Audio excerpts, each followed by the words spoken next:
So you mentioned the Monster Strike team. What was the idea behind this? How did this originate? What was the idea behind it? What was its purpose?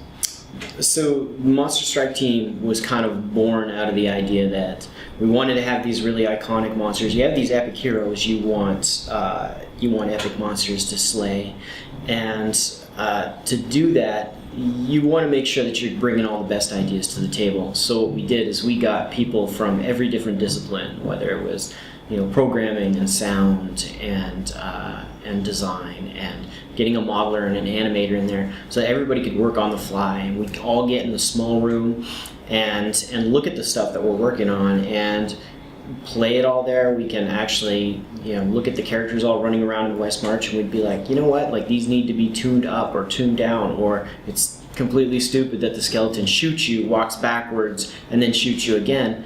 If I'm shooting a guy with an arrow, I'm going to be taking steps back and I'm not going to turn away. And we could do that stuff right on the fly in that strike team. Yeah, so having everyone there kind of allows you to pull those resources a bit better. So this is a bit different to how you did things for the development of Vanilla then? A little bit, yeah. I think Vanilla, and it's weird because it feels so far away at this point, but a lot of stuff tended to happen a little bit more waterfall style, where something would come from design that would go through concept, that would go through modeling and animation, and ultimately if you don't bubble that stuff back up and go back through that design process, the iteration on it just gets kind of slow, and it definitely feels like the results, and I think what we've seen in Reaper of Souls is that the results are just so much better when you can get all those people together and you jam back and forth and everybody's a little more invested. Yeah, from having played the beta, it seems like everything's much more, there's a lot more complexity in the monsters, they're much more dynamic and interesting. So was that kind of like a concerted effort? We wanted to make these like far more interesting than the basic monsters. 'Cause a lot of the previous acts were, most of them were homages back to previous games, monsters, or they were pretty simple basic stuff you'd expect to see. There's some crazy things in there here and there, but was that like a bit of an idea you wanted to go into it to make it more complex, or that just arose out of the Monster Strike team? Honestly, just the learning curve of as we did D3 and all the things that we took away from D3, we just rolled into Reaper. So all the mistakes and yet all the successes, like those things that did work, we were like, well, yeah, more of that, and then the things where we were like, oh man, like let's not go back there again. And last night we talked a little bit about some of the things like the limbo wall, those monsters that just, they sit in limbo and they may or may not ever see the light of day. At this point, they certainly haven't seen the light of day in Reaper, but that's just because they didn't live up to the expectation of what we set as a team. So you told an interesting story last night that I think other people would be interested to hear. That is, please share the story of the Bogadile and how it started and then how it ended up in the game where it is now. Sure. So, as we were designing monsters for the Blood Marsh, we had a desire to have a character that was going to be like the sand sharks in Chaldean. And the tricky thing about sand sharks is that because they're so long, the way they pivot, it's difficult to make the animations look good and feel right. And what we did is we said, you know what, well, let's just try it real quick. We made essentially a crocodile type character, which we called the Bogadile. And we built this thing and we put it in, and it was a beautiful sculpt. The actual model looks great, but when you saw it move around, it was just absolutely stupid. And so we took this thing in it and we put it in limbo. We were like, we can't use this. Like, this is silly. So at one point, Julian Love came over and he said, hey, we've got this idea for a new skill for the Witch Doctor, and it's going to be piranhas. He's going to make a pool of water, and piranhas are going to jump out. I was like, that's really cool. He's like, can I get some piranhas? Like, you can get some piranhas. And a couple days later, he came back and he's like, you know what? Like, we want to do more with the piranhas. Can we get zombie piranhas? I was like, yeah, we can do zombie piranhas. So we made some zombie piranhas. And a couple days later, he comes back one more time and he's like, you know what? Like, he's like a giant giant piranha because we wanted to jump out of the water and just swallow people whole. And I was like, oh man, like we've got 2 different kinds of piranhas. I was like, we could do that, or I have a Bogadile. And Julian is like, that sounds fucking amazing. And sure enough, he took what we did. We made a couple tweaks to the character, and now when you rune up your witch doctor with that skill, you can have a Bogadile that will jump out of the water and swallow your enemies whole. And the ridiculousness of it actually kind of suits the witch doctor, doesn't it? Exactly. Ultimately, yeah, it's just cool. So yeah. I know many witch doctors that are pretty hyped about that one in particular. Was there anything that was like, you designed something that was just so awesome, but really too complex, the technology wasn't there to be able to put it into the game? Did that ever happen? I don't know that there was anything we couldn't necessarily do. There's always things that you can't do in terms of poly counts and bones. We're very limited in the sense that in order to have 40 plus characters on screen, or more to the point, like in Nephilim Rifts, when Jesse McCree comes and he's like, I'm going to take this character and this character and this character, we're going to put them all in the same area, and you're going, dude, those were never meant to go together, because these are not swarmers, and swarmers are what we call our characters that are they're very low poly because you want a ton of them on screen. Well, Nephilim Rifts, just throw all the rules out the window, and all of a sudden you've got these characters that are just, honestly very, very dense, very expensive monsters, and so we had to find a balance even there to kind of say, okay, there are some combinations of monsters that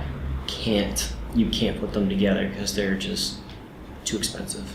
I grew up playing Nintendo games, and it was like Final Fantasy, and the images of Yoshitaka Amano. My wife just got me a collection of his books, and one of the first pages is a massive image, probably the first picture I remember copying from the original Final Fantasy, of the dude with the hand, and the sand coming down. Yeah. It's just, so yeah, I geek out on all the same stuff, so. Awesome.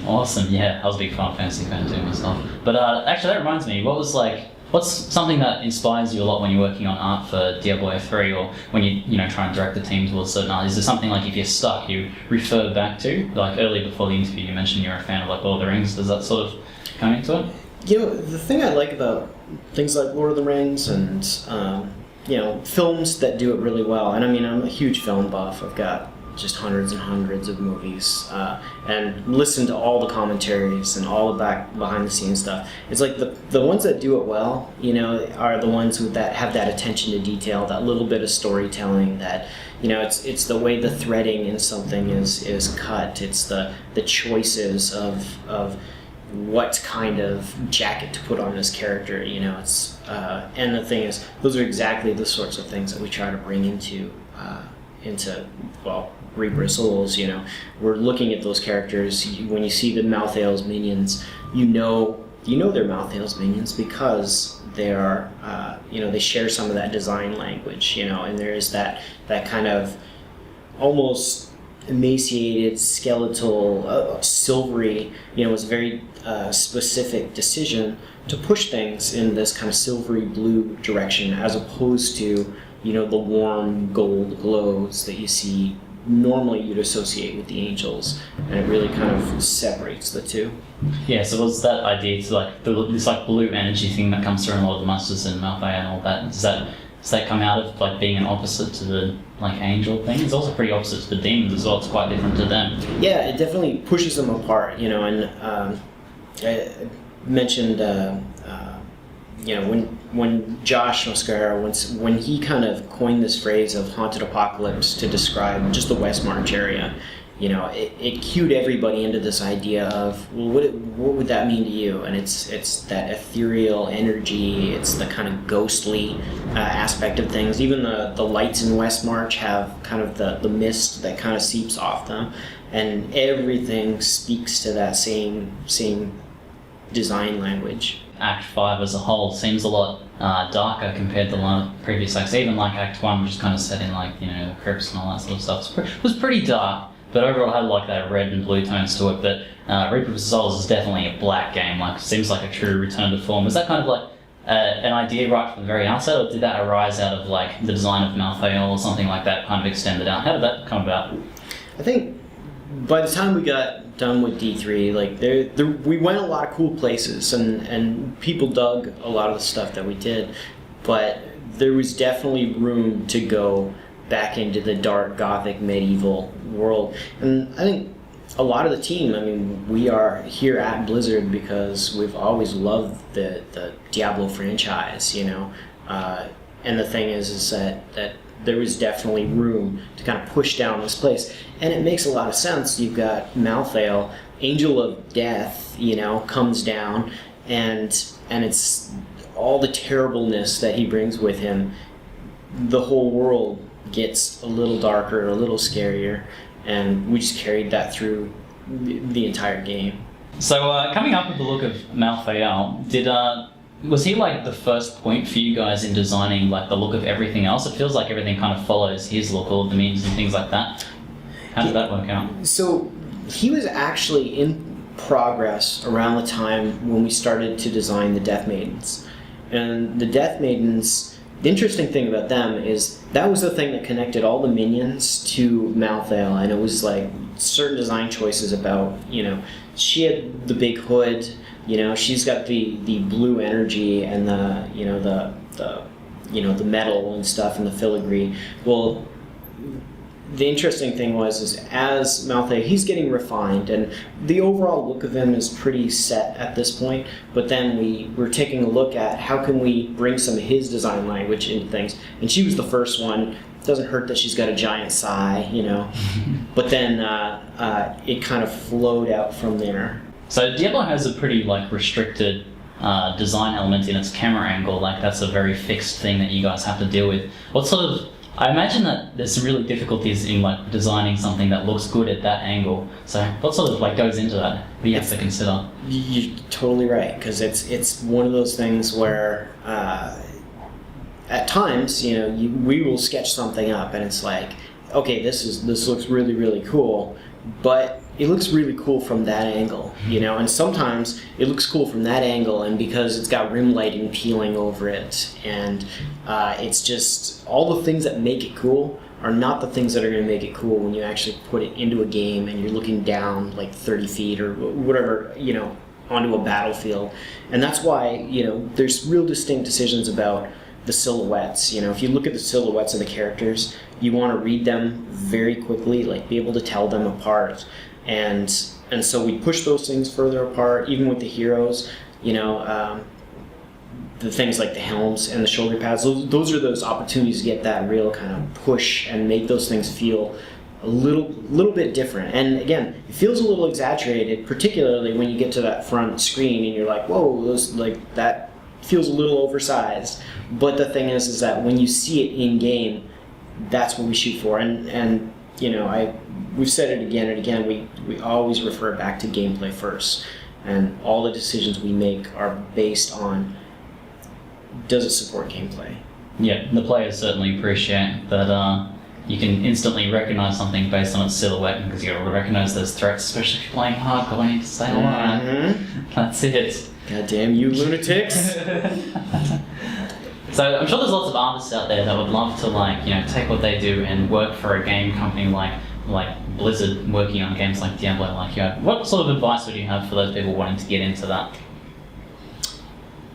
I think probably the biggest thing is find what you're really passionate about and do it. That sounds so simple, but I can say, as somebody who went through animation school, and it took me a while to, I went to art school and then I went to animation school, and when I came out the other end, and every time I looked and a studio was looking for, say, an animator, they were like, we're looking for animators. I said, oh man, I got to get my animation portfolio together.